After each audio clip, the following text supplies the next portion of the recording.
இயேசு உங்களை நேசிக்கிறார். பிரியமானவர்கள், இந்த நாளில் ஆண்டவர் நம்மளோடு பேசும்படியாக வேதத்திலிருந்து ஒரு வசனத்தை கூட வாசித்து அதன் வழியாக நாம் கற்றுக்கொள்ள வேண்டிய, கடைபிடிக்க வேண்டிய காரியங்களை நாம் பார்ப்போம். அது 2 நாளாகம புஸ்தகம் 7வது அதிகாரம் 14வது வசனம் இப்படியாக சொல்லப்படுகிறது. என் நாமம் தரிப்பிக்கப்பட்ட என் ஜனங்கள் தங்களை தாழ்த்தி ஜெபம் பண்ணி என் முகத்தை தேடி தங்கள் பொல்லாத வழிகளை விட்டு திரும்பினால் அப்பொழுது பரலோகத்தில் இருக்கிற நான் கேட்டு அவர்கள் பாவத்தை மன்னித்து அவர்கள் தேசத்துக்கு சேவத்தை கொடுப்பேன் என்று சொல்லுகிறார். பிரியமானவர்களே, ஆண்டவர் சொல்ல என் நாமம் தரிப்பிக்கப்பட்ட என் ஜனங்கள் என்று சொல்லுகிறார். யார் அவருடைய நாமம் தரிப்பிக்கப்பட்டவர்கள்?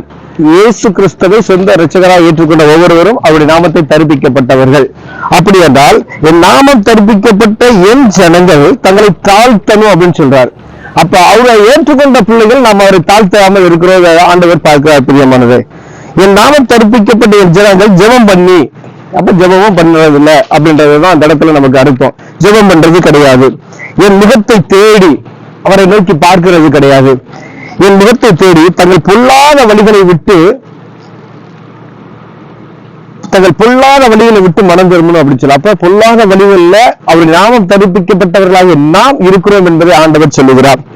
அவர் முகத்தையும் நம்ம தேடுறது கிடையாது. அப்பொழுது அப்படின்னு ஆண்டவர் அப்பொழுது இதெல்லாம் நீங்க செய்யுங்க, அவரை தாழ்த்துங்க, ஜெபம் பண்ணுங்க, பொல்லாத வழிகளை விட்டு விளைவுங்க. அப்பொழுது பரலோகத்தில் இருக்க நான் அதை கேட்டு அவருடைய தேசத்துக்கு நான் சேமத்தை கொடுப்பேன் என்று சொல்லுகிறார். பிரியமானவர், இந்த நாட்கள் எலெக்ஷன் நடந்து கொண்டு இருக்கிற ஒரு நாட்கள் நமக்கு நல்லா தெரியும். எங்கு பார்த்தாலும் ஜெபம் நடந்து கொண்டு இருக்கிறது. நல்ல தேசத்துக்கு நல்ல ஒரு தலைவர் நமக்கு தேவைப்படுகிறது.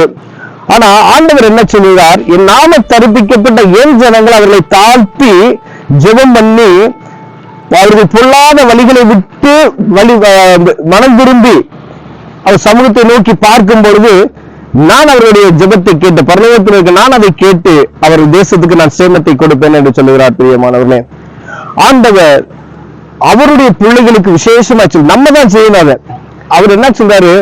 ஆண்டவரை பற்றி தெரியாத ஒரு மனுஷன் போய் இதை செய்ய அப்படின்னு சொல்லல. என்னை அறிந்து கொண்ட என் நாமத்தை தரித்துக் கொண்ட இவர்கள் ஜெபம் பண்ணும் பொழுது தேசத்துக்கு சேமத்தை கொடுப்பேன் என்று சொல்லுகிறார். பிரியமானவர்களே, நம்ம சபையில இருக்கிறோம், ரட்சிக்கப்பட்டுட்டோம், ஆண்டுகள் விருந்தோடி கொண்டு இருக்கிறது. எங்கேயோ ஒரு இடத்துல இருக்கோம், நமக்கு சுகபோகமான வாழ்க்கையில நம்ம வாழ்ந்து கொண்டு இருக்கிறோம் என்பதை அறிந்து கொண்டு யாருக்கோ ஒரு காரியம் நடக்குது நமக்கு என்ன அப்படின்னு சொல்லி இருக்க முடியாது.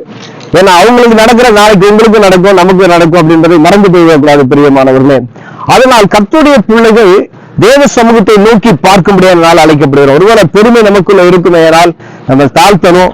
ஒருவேளை இதுவரைக்கும் அவர் முகத்தை நோக்கி நம்ம பார்க்கல அப்படின்னு சொன்னா அவர் முகத்தை நோக்கி நம்ம பார்க்கும்படி அழைக்கப்படுகிறோம்.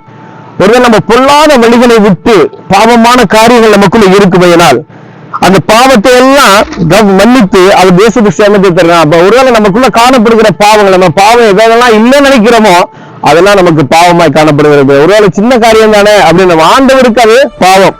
அதனால நமக்குள்ள காணப்படுகிற எல்லா பாவங்களையும் மன்னிப்பு தேவ சமூகத்துல முறையிட்டு ஆண்டவரை மன்னிங்க, தேசத்துக்கு சேமத்தை தாங்கன்னு சொல்லி நீங்களும் நானும் கேட்கும் பொழுது ஆண்டவர் தேசத்துக்கு சேமத்தை கொடுக்க வல்லமையுள்ளவராக இருக்கிறார். அவர் சொல்லிட்டார், அவர் மனமாற மனிதன் அல்ல, அவர் சொன்னா ஆகும், அவர் கட்டளையிட நிற்கும். பிரியமானவனே, எந்த நாட்கள் 1-2 நாள் தான் இருக்கிறது பாருங்க. இந்த 2 நாட்களுக்குள்ள தேவ சமூகத்துக்கு போங்க. இது வரைக்கும் நான் ஜெபிக்கல, தேசத்துக்காக நான் ஜெபிக்கல அப்படின்னு சொன்னா தேவ சமூகத்துக்கு போயிருங்க. 4 வாரம் கணக்கு கேட்பார் ஆண்டவர்.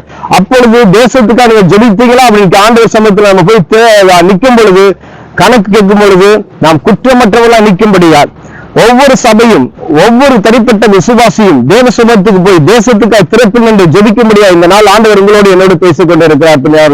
2 நாள் எலெக்ஷன்ல இருக்கு, தேவ சமூகத்துக்கு போவோம். ஒவ்வொருவரும் தனிப்பட்ட ஜெபத்திலும் சரி சபையிலும் சரி கூடி ஜெபிக்கும் பொழுது அந்த நடக்க போற நாடாளுமன்ற தேர்தலுக்காக ஜெபிப்போம். ஆண்டவர் ஒரு நல்ல தலைவரை கொடுக்கும்படியாக பரலோக தெய்வத்தை நோக்கி பார்ப்போம். அப்பொழுது ஆண்டவர் அற்புதம் செய்வார், கண்களை மூடி ஜெபம் செய்வார். அன்பின் தகப்பனே, இந்த நாளில் ஆண்டவர் எங்களுக்கு இப்படிப்பட்ட ஒரு நேரத்தை கொடுத்ததுக்காக ஸ்தோத்திரம். ஆண்டவரே, எங்கள் பாவத்தை மன்னிங்க, எங்களை தாழ்த்துகிறையா, எங்கள் பொல்லாத வழிகளை விட்டு நாங்கள் மனம் திரும்புகிறையா, நோக்கி பார்க்கிற ஆண்டவரே எங்களுக்கு விடுதலை தாங்க, எங்க தேசத்துக்கு சேமத்தை தாங்க நாங்கள் ஜெபிக்கிறையா, பெரிய காரியத்தை செய்யுங்க. இயேசுவின் நாமத்தில் பிதாவே, ஆமென்.